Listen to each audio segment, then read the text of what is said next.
நன்றி சகோதரர்கள், நன்றிண்ணா, நன்றிண்ணா. வணக்கம். தேவசபைக்கு ஒப்பான இந்த தெய்வீக திருச்சபைக்கு பள்ளி என்ற உயர்ந்த பாத்திரத்தை தாங்கி நிற்கும் அடியாளின் பணிவார்ந்த வணக்கம் பல. தண்டபாணி ஞானவடிவான முருகனாம், அவன் தமது அடியார்தமை காக்கும் ஆழ்மருகனாம்.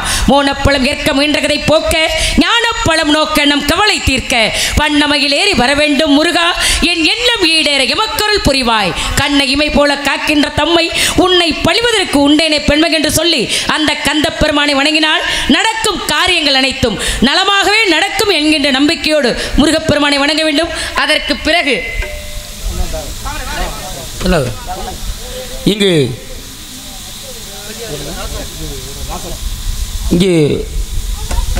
வழியாக எடுத்துக் கொண்டிருக்கும் ராசாத்தி அவர்களுக்கு விழா கமிட்டியாளர் சபை பொன்னாடை பொருத்தி கௌரவிக்கப்படுகிறது. பொன்னாடை அணிவித்து கௌரவப்படுத்திய கிராமத்தார்களுக்கும் பெரியோர்களுக்கும் எங்களது கலை குடும்பத்தின் சார்பாக நன்றி நிகழ்கிறது. வணக்கம். வேல் வந்து வினை தீர்க்க,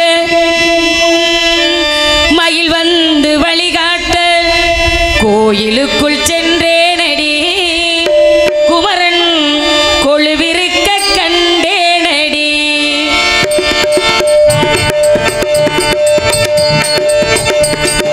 வேல் வந்து வினை தீர்க்க, மயில் வந்து வழிகாட்ட, கோயிலுக்குள் சென்றேனடி, குமரன் கொழுவிருக்க கண்டேனடி.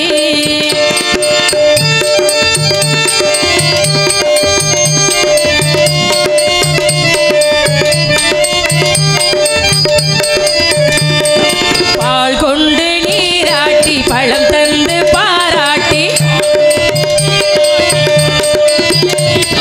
பால் கொண்டு நீராட்டி, பழம் தந்து பாராட்டி, பூமாலை போட்டேனடி, பூமாலை போட்டேனடி, பூமாலை போட்டேனடி, திருப்புகழ் மாலை கேட்டேனடி. வேல் வந்து வினை தீர்க்க, மகிழ் வந்து வழிகாட்ட, கோயிலுக்குள் சென்றேனடி, குமரன் கொழுவிருக்க கண்டேனடி.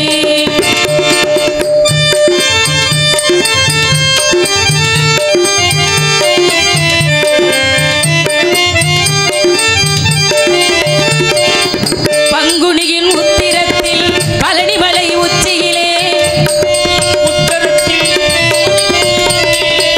கந்தனினை கண்டானடி, கந்தனினை கண்டானடி, என் சிந்தைதனில் நின்றானடி. வேலழகும் மயிலழகும் வீட்டிற்கும் பேரழகும், காலமெல்லாம் இருக்குமடி, காலமெல்லாம் இருக்குமடி, அந்த காட்சி நெஞ்சில் நிலைக்குமடி. வேல் வந்து வினை தீர்க்க, மகிழ் வந்து வழிகாட்ட, கோயிலுக்குள் சென்றேனடி, குமரன் கொழுவிருக்க கண்டேனடி, குமரன் கொழுவிருக்க கண்டேனடி, குமரன் கொழுவிருக்க கண்டேனடி. நன்றி சகோதரர்களே, நன்றி அண்ணா. யூடியூப் சேனல் எடுத்துக்கொண்டிருக்கும் என் உடன்பிறவா சகோதரர் மாயர்குல மாதவன் அண்ணார் அவர்களுக்கு எனது சார்பாக நன்றி, நன்றி கலந்த வணக்கம். இந்த மழையிலையும் அத்தடி இருந்தாலும் இவ்வளோ பெரிய மழை வரும்னு எதிர்பார்க்கவே இல்லை. இவ்வளோ பெரிய மழை வந்தும் இந்த மழையிலையும் எல்லாரும் உட்காந்து இப்படி பார்க்குறீங்கன்னா ரொம்ப பெரிய விஷயம். அதே இடத்துல நாங்கள் வந்து நிற்கிறோம்னா ஆத்தாவுடைய பிராப்தம் இங்கே வரணும் அப்படின்னு இருந்திருக்கு. அன்றன்றாடி இறைவன் எல்லாருக்கும் படியளப்பாருன்னு சொல்லுவாங்க. இதை சோதிச்சு பார்க்கணுங்கிறதுக்காக சிவபெருமானுக்கிட்ட சக்தி கூட ஒரு குங்கும சிமில்ல ஒரு எறும்பை பிடிச்சு அடைச்சி வச்சிருந்தாங்களாம். தினமும் எல்லாருக்கும் படியளக்க போறேன்னு சொல்றாருல, நம்ம பிடிச்சி அடைச்சி வச்ச இந்த எறும்புக்கு உணவு கொடுக்குறாரான்னு பார்ப்போம் அப்படின்னு நினைச்சாங்களாம். படி அளந்து முடிச்சுட்டு சிவபெருமான் வந்தாராம். நீங்க எல்லா உயிர்களுக்கு இன்னைக்கு படி அளந்தது சரி, ஒரே ஒரு உயிருக்கு மட்டும் நீங்க படி அளக்காம விட்டுட்டீங்கன்னு சொல்ல. அவருக்கு தெரியாதா? ஆள்பவனும் அவனே, ஆட்டி வைப்பவனும் அவனே. அவனின்றி ஒரு அணுவும் அசைவதில்லை. என்னம்மா அப்படி என்ன நீ சோதிச்சு பார்த்தேன்னு சக்தியை பார்த்து சிவபெருமான் கேட்டாராம். நான் ஒரு எறும்பை பிடிச்சி குங்கும சிமில் அடைச்சி வச்சிருக்கேன், அந்த எறும்புக்கு நீ உணவு கொடுக்கல, நான் தான் அடைச்சி வச்சிருக்கேனே. அப்படி இருக்கும்போது அடைச்சி வச்சிருக்க ஒரு குங்கும சிமிலுக்குள்ள எப்படி படி இழக்க முடியும் அப்படின்னு இந்த அம்மாவுக்கு ஒரு சந்தேகம், சோதனை பண்ணுவோம்னு. சரி சக்தி அந்த சிமிலை எடுத்து திறந்து பாருன்னு சொல்றாரு. அந்த அம்மா குங்கும சிமிலை எடுத்து திறந்து பார்த்தாங்களா, அந்த ஒரு எறும்பும் கூட அது தன் வாயினால ஒரு சின்ன அரிசியோட நுனியை கவ்வி இருந்துச்சான். அப்போ அளப்பவன் அவன் தான், யாருக்கு எவ்வளவு அளக்கணும்னு தெரியும். அதனால தான் ஆட்டுக்கு கூட வாழை அளந்து வச்சிருக்காங்க. ஏன் இந்த ஆட்டுக்கு வாழை அளந்து வச்சிருக்காங்கன்னு சொல்கிறாங்களே, காரணம் என்ன? எங்கள் பேராண்டி மாமனாரே, ஆட்டுக்குட்டியை பார்த்துருக்கீங்களா? எந்த நேரமும் வாழை வேகமாக ஆட்டிக்கிட்டே இருக்கும். ஒருவேளை கொஞ்சம் நீளமாக வச்சுருந்தாங்கன்னு வச்சுக்கோங்க, நிலைமை என்ன ஆகும்? அதனால வேண்டிதான்.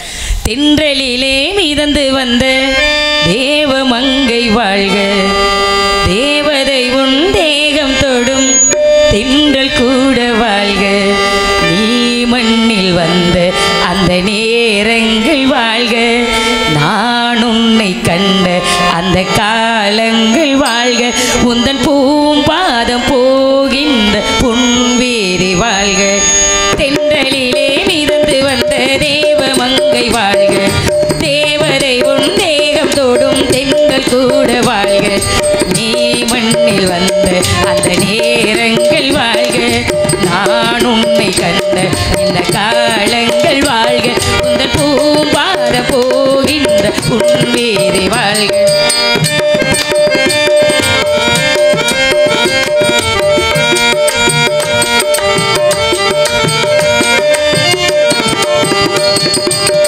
நட்சத்திர மண்டலத்தில் நமக்கொரு மண்டபமா உன் பெயரில் எழுதி வைக்கிறேன்,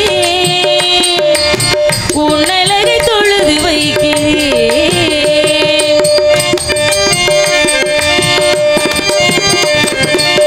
நட்சத்திர மண்டபமா நமக்கது தேவையில்லை, மண்ணுலகை எழுதி வைக்கிறேன்,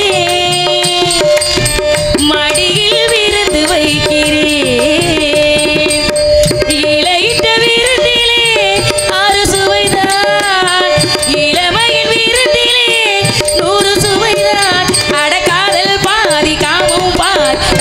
நமக்கு சொன்னதுதான் தென்றலுக்கு மேடை தந்த தேவராஜன் வாழ்க, தேவரையை வாழ்த்த வந்த சின்ன கண்ணன் வாழ்க.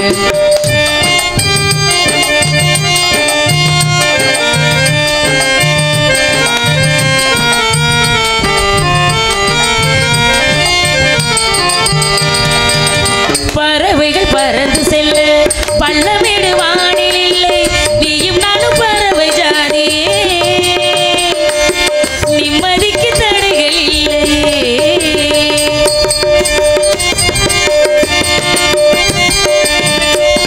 சொல்லுக்குள்ள இருக்கும் பொருள் சொல்லை விட்டு பிரிவதில்லை, சோகமிங்கு வருவதில்லையே, சூரியனில் இரவு இல்லையே. கண்ணியதன் பேரிலே கவியரங்கும், காதல் பற்றி பாடினார் தமிழ் வணங்கும், அடக்காமன் சாலை எங்கும் நாள் காதல் ரதங்கள் சுற்றி வரும், தென்றலுக்கு மேடை தந்த தேவராஜன் வாழ்க, தேவதையை வாழ்த்த வந்த சின்ன கண்ணன் வாழ்க, பூவோடு வந்த இந்த பொன்மாறன் வாழ்க, நீ வாழும் மண்ணே அட நான் கூட வாழ்க, நம் பூந்தேறு போகின்ற பொன்வேரி வாழ்க, தென்றலிலே மிதந்து வந்த தேவ மங்கை வாழ்க, தேவதையை வாழ்த்த வந்த சின்ன கண்ணன் வாழ்க. நன்றி சகோதரர்கள், நன்றி.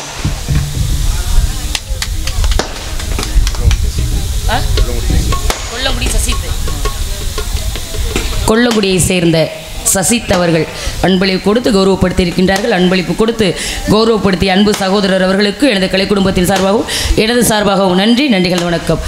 ஐவகை நிலங்கள் உண்டு, குறிஞ்சி முல்லை மருதம் நெய்தல் பாலை. அருமையான ஒளிபெருக்கி பாரதி, ரொம்ப நன்றிமா. ஆமாம், உண்மையானவே என்ன பண்ண சொல்றீங்க, எல்லாமே ஒரு அமைப்புன்னு இருக்கு. அது ராஜா என்ன சொன்ன மாதிரி ஒரு பொருள் வச்சிருக்கிறது பெரிய விஷயம் இல்லை, அந்த பொருளை பயன்படுத்த தெரிஞ்சால் மட்டுமே அதுக்கு மதிப்பு. எல்லா பொருளையும் வச்சுக்கிட்டு பயன்படுத்த தெரியாமல் வச்சிருந்தா அந்த பொருளுக்கு மதிப்பு இருக்கா? அந்த பொருளுக்கு மதிப்பு இல்லைன்னா அந்த பொருளை வச்சிருக்கவங்களுக்கு மதிப்பு இருக்கா? அப்போ எந்தெந்த பொருள் யார் யார் கையில் இருந்தால் சரியாக இருக்குங்கிறது தெரியும். இருந்தால் அது உங்களை வெட்ட வழி பொட்டல்ல, அதுதான் பெரிய விஷயம்.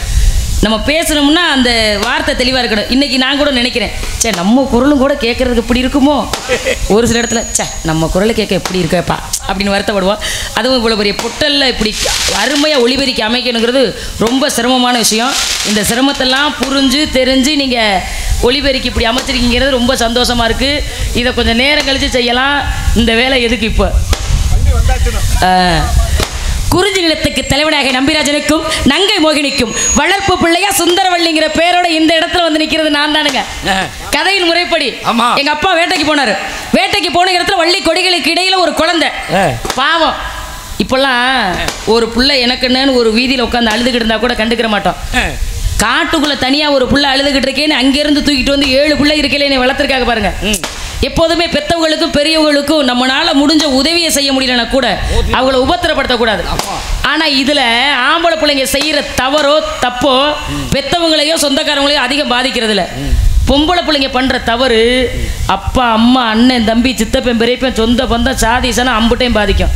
அது அப்போ தெரியாது. தனக்குன்னு ஒரு புள்ள பிறக்கும் பார்த்தீங்களா, அந்த புள்ள பிறந்ததுக்கு அப்புறம் தான் அன்னைக்கு நம்ம இதை செஞ்சோமே இன்னைக்கு நம்ம பிள்ளைக்கு ஒரு உள்ளே வரலையேன்னு வருத்தம் இருக்கும். இது யாரை வச்சு நான் தெரிஞ்சுக்கிட்டேன்னா மாமனாரே, சரி இந்த விஷயம் அப்படி இருந்துட்டு போகுது. இருந்தாலும் கூட நான் எப்படி சொல்ல வரேன்னு கேளுங்க.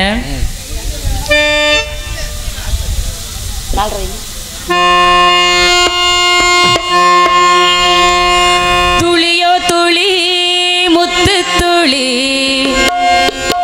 கிளியோ கிளி தங்க கிளி பனியோ பனி வெள்ளி பனி கனியோ கனி வண்ணக்கனி எல்லாம் ஒரு பெண்ணானது பெண்ணாகியே பண்பாடுது.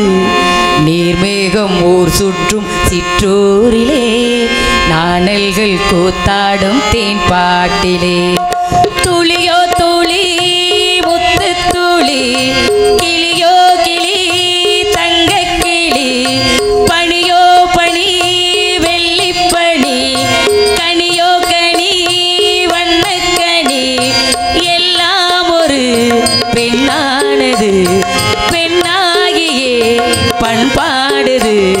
நீர்மேகம் ஊர் சுற்றும் சிற்றூரிலே நாணல்கள் கூத்தாடும் தேன் பாட்டிலே துளியோ துளி முத்து துளி கிளியோ கிளி தங்க கிளி.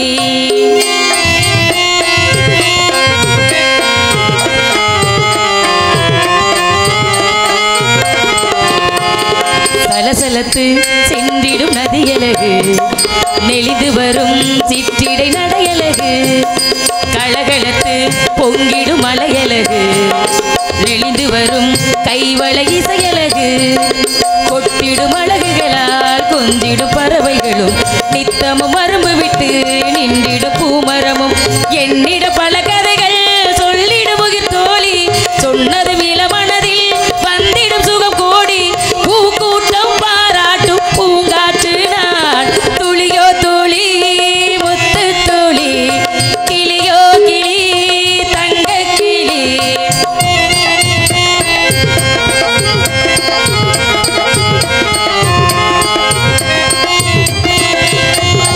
இயற்கை என்னை கொஞ்சிடும் இளைய மகள் எனது மனம் பெண்ணிற வசந்த முல்லை இரவு பகல் சிந்துகள் இசைத்தபடி உழவுகின்றேன் சஞ்சலம் எதுவும் இல்லை. என் திசை முழுவதிலும் என் குரல் பவனி வரும் இன்னிசை இனிமையிலே மயங்கிடும் மனிதர் குலம் மங்கையில் வழி தடுக்க இங்கொரு தடை ஏது நில்லென எடை தடுத்து சொல்பவர் கிடையாது காவல்கள் இல்லாத காட்டாது நான் துளியோ துளி முத்து துளி கிளியோ கிளி தங்க கிளி எல்லாம் ஒரு பெண்ணானது பெண்ணாகியே பண்பாடுது. நீர்மேகம் ஊர் சுற்றும் சிற்றூரிலே நாடல்கள் கூத்தாடும் தேன் பாட்டிலே துளியோ துளி முத்து துளி கிளியோ கிளி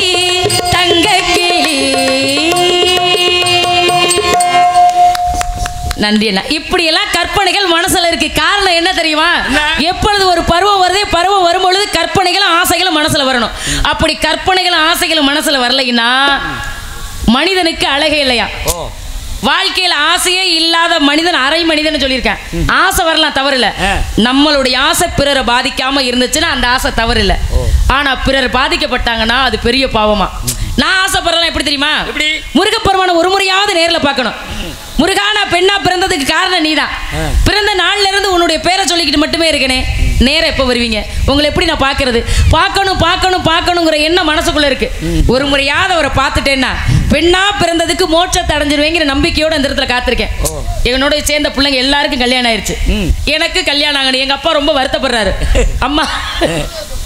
அம்மா வருத்தப்படுறாரு, பேசாம இருங்கண்ணே. அப்பா வருத்தப்படுறாரு. அப்படியே பார்த்தாலும் ஒரு வயபிள்ளை வராது. ஏன்? நம்ம குணம் அப்படி, குணமும் தோற்றம் அப்படி இருக்கிறதுனால ஒரு பிள்ளை வராது. நீங்க உடனே அதுக்காக நீங்க நினைச்சு சிரிக்கிறது எனக்கு புரியுது. ஏன்னா எல்லாரும் சொல்லுவாங்கல்ல, ஜாதகத்தை பாருங்கன்னு. பிறக்கும் போதே செவ்வாயில பிறந்த பிள்ளை நானு. செவ்வாய் தோசை உள்ள பிள்ளையே, செவ்வாய் தோசை இருக்க மாப்பிள்ள தானே கல்யாணம் பண்ணிக்க முடியும். வேற மாப்பிள்ளை யாராவது கல்யாணம் பண்ணிக்க முடியுமா? அதனாலதான் முருகா எங்க அப்பாவும் தேடாத இடம்ல நீங்களா ஒரு மாப்பிள்ளைய பார்த்து சொல்லுங்க. ஏன்னா கணவனே கண்கண்ட தெய்வம்னு சொல்லுவாங்க. அந்த கடவுளே நமக்கு ஒரு கணவனை பார்த்து கொடுத்தா அந்த வாழ்க்கை எப்படி இருக்கும்? அந்த கற்பனைக்காக தொடு தொடுவெனவே வானவில் என்னை தூரத்தில் அழைக்கின்ற நேரம்,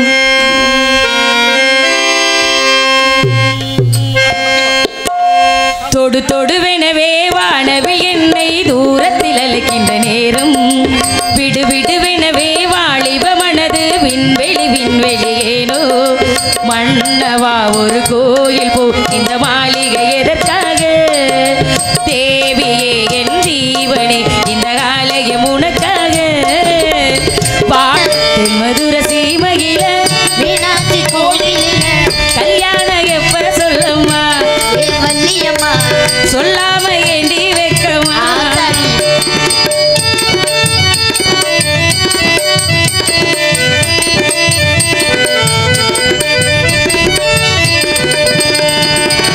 மாலை மயக்கத்தில மாமே வீட்டு வேலை நான் பார்த்து போவேன், பாலை நான் கொடுத்தா மாமே வாங்க, பார்த்த பார்வையில எதுவும் தோணல, என்னோட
ஆமா.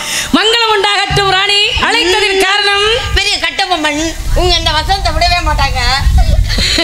என்னைக்காவது ஒரு நாள் ஒரு வசனம் பேசுவோம்னு நினைச்சா எனக்கு தோழியா வந்து இப்படி பாடா படுத்துறியே. நீங்க அப்படியே ஜோட்டாபி மாதிரியே இருக்கீங்கம்மா. என்ன என்னை போலீஸ் மாதிரி. சரி இருக்கட்டும். அம்மா என்னம்மா நம்மலாம் வந்து இதுக்கு போறோம். உன் முகம் ரொம்ப சந்தோஷமா இருக்கு. என்ன காரணம்? அப்படிலாம் ஒண்ணும் இல்ல. நல்லா தூங்கி எந்திரிச்சு வந்திருக்கேன் வேன்ல. வேற ஒண்ணும் இல்ல. நான் தூங்கலைன்னா மூஞ்சி. அது ராணி தூங்குனுச்சு. இங்க உன் முகம் ஒரு சந்தோஷமா அன்பளிப்பு கொடுத்துருக்காங்கல்ல. அடி பாவி அன்பளிப்புக்காக இது என்னப்பா கொடுமையா இருக்கு. எனக்கு என்னமோ பழக்கம் இருக்குப்பா. பக்கம் மேல கொடுமையா இருக்கு. எனக்கு ஒரு பழக்கம் இருக்கு. பக்கம் மேலமாவது அன்பளிப்பு கொடு. தானக்காராவது எனக்கு 10 ரூபா அன்பளிப்பு. இனிமே நீ வர்ற இடத்துல நானாவது கொடுத்துறேன் சொந்த காசுல. இதே மாதிரி சந்தோஷமா இருப்பீல்ல, அது எனக்கு போதும். சரி என்ன விஷயம் என்ன கூப்பிட்டு என்ன காரணம்? நம்ம எல்லாம் வந்து திணைக்காட்டுக்கு காவலுக்கு போறோம். நான் ரொம்ப முக்கியமான வேலையா இருந்தேன். இருங்கம்மா அன்பளிப்பு வசந்த மெடிக்கல் சார்பாக எனக்கு ரூபாய் 200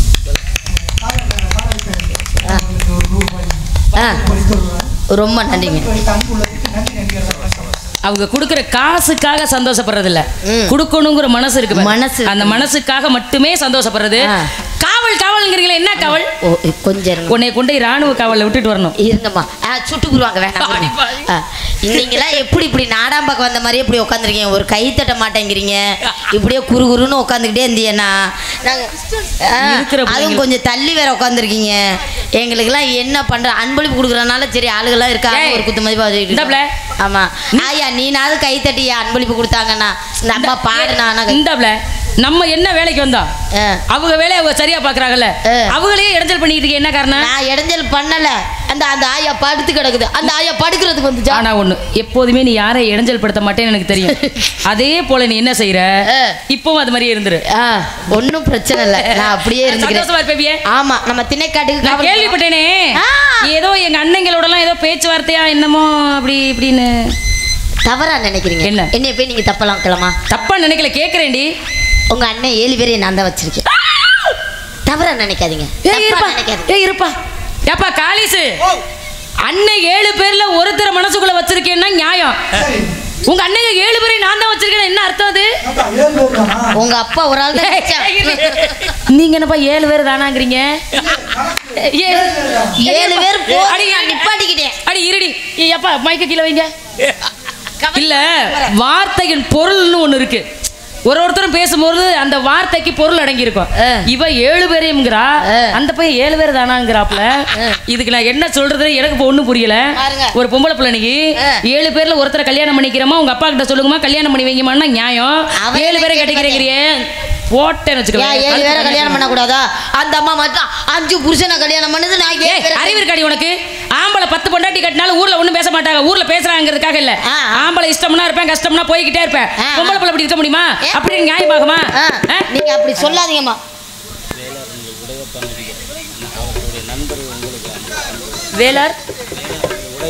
வேளார் நேந்தல் உடையப்ப நன்னார் அவர்கள் சார்பாகவா? வேளார் நேந்தல் உடையப்ப நன்னார் சார்பாக 50 ரூபாய் அன்பளிப்பு கொடுத்து கௌரவப்படுத்தி இருக்கின்றார்கள். அன்பளிப்பு கொடுத்து கௌரவப்படுத்தி அன்பை ஆஹா அன்பளிப்பு கொடுத்தவர்களுக்கு ரொம்ப நன்றி. நன்றி வந்த வணக்கம். 200 ரூபாய் கொடுத்துருக்காரு, அவருக்கு நன்றி நன்றிகள் வணக்கம். சரி இப்ப 5 பேரை கல்யாணம் பண்ணாங்கன்னு சொன்னீங்க. அந்த அம்மா கோயில் கட்டி கும்பிடுறாங்க. அந்த அம்மா 5 பேர் கல்யாணம் பண்ணிருக்காங்க. நான் 7 பேரை வச்சுக்க கூடாதா? கல்யாணம் பண்ணிக்க கூடாதா? ஏமா அந்த அம்மா 5 பேரை கல்யாணம் பண்ணி வாழ்ந்தாங்கன்னு சொல்றீங்கல்ல, அந்த அம்மா எப்படி வாழ்ந்தாங்கன்னு தெரியுமா? எப்படி? இப்ப 5 கணவன் தர்மன் பீமன் அர்ஜுனன் நகுலன் சகாதேவன், இந்த 5 பேருடைய பாஞ்சாலி வாழ்ந்தாங்கன்னா வருஷத்துக்கு ஒருத்தரோட வாழ்வாங்க. ஒருவரோடு வாழ்ந்து முடிச்சதுக்கு அப்புறம் அடுத்த ஒருத்தரோட வாழணும் இல்லையா? அப்படி அடுத்து இன்னொருத்தரோட வாழணுங்கிற பொழுது சிதை வச்சு சிதைக்குள்ள இறங்கி மறுபடியும் வந்து எதுக்குள்ள இறங்கணும் புரியுற மாதிரி சிதை வச்சு அக்கினி நெருப்பு வச்சு நம்ம ஊர்ல பூக்குழி சரியா புரிஞ்சுக்கிட்டேன். அதே போல பூக்குழி வளர்த்து அந்த நெருப்புக்குள்ள இந்த அம்மா இறங்கி மறுபடியும் வெளியில வந்து இன்னொருத்தரோட வாழ்வாங்க. அடுத்து ஒரு வருடம் ஆனதுக்கு பிறகு மறுபடியும் தீ வச்சு தீக்குள்ள இறங்கி மறுபடியும் வருவாங்க. ஏன்னா நெருப்புக்குள்ள இறங்கி மறுபடியும் வந்தா இறந்து மறுபடியும் பிறந்ததுக்கு சமம்.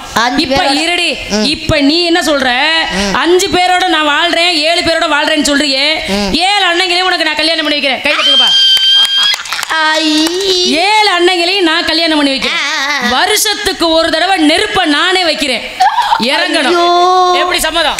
ஏமா நெருப்புக்குள்ள இறங்கணும். ஆமா எனக்கு அதுதான் பேச்சு. நெருப்பு இறங்கணும். இருங்க, வருஷத்துக்கு ஒரு ட்ரிப் ஏன் நெருப்பு வைக்கிறீங்க? டெய்லி பத்த வச்சு விடுங்க. என்னடி இப்படி சொல்ற? நெருப்ப டெய்லி மூட்டுங்கன்றேன். 7 பேர் அண்ணன் தம்பி இருக்காருல்ல, இருக்காங்க. ஒரு நாளைக்கு பத்த வைங்க. நான் பத்தினின்றத காட்டுறேன். எப்படி உங்க அண்ணன் 7 பேரை இறங்க விடுறேன். என்னது உங்க அண்ணன் 7 பேரை இறங்க விடுறேன்? ஆத்தாடிய குடும்பத்தை கொலை பண்ண முடிவு பண்ணிட்டா. இவ ஒருத்தி நெருப்புக்குள்ள இறங்கி ஏறடினா எங்க அண்ணன் 7 பேரை நெருப்புல இறக்குறேங்கிறா. ஆமா, குடும்ப குத்து விளக்க குத்துறதுக்கு தான்மா போறேன். குடும்ப குத்து விளக்கோட போறேம்மா. குறைச்சு பேசி பழகு. ஆமா, அண்ணன் 7 பேரை ரெடி பண்ணுங்க. ஆமா, நான் போய் அவரை கல்யாணம் பண்ணணும். வேணாம், நான் ஒரே ஒருத்தரை மட்டும் தான் அவனை கல்யாணம் பண்ணிப்பேன். நானும் அதே மாதிரி ஒரே ஒருத்தர் தான் கல்யாணம் பண்ணிக்குவேன். யார? மொட்டு விட்ட முள்ளக்கொடி. அவர் பூவிக்கிறாரம்மா. மச்சான் தொட்ட மஞ்ச செடி. மாலை கட்டுறாரம்மா.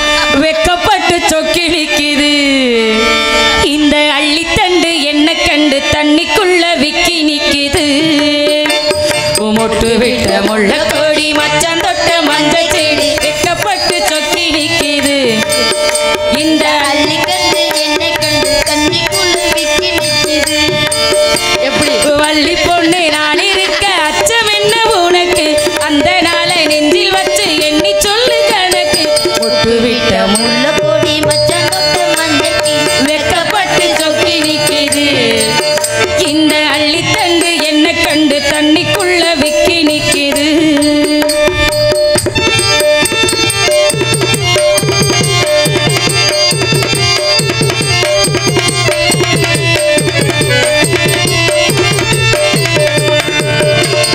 கேலி போதுமடி, இது வாங்க திங்கு மாசமடி. கேலி போதுமடி, மறைஞ்சிருந்து வாங்க திங்கு மாசமடி. ஆடி பெண்ணே வயிறு வரும் முன்னே நீயும் சுமந்து தள்ளாட வேண்டுமடி. நெஞ்சுக்குள்ள ஏதோ ஆசை, யார பார்த்து நானும் பேச அலைபாயுது வாலிப மனசு, ஆசை வயசு.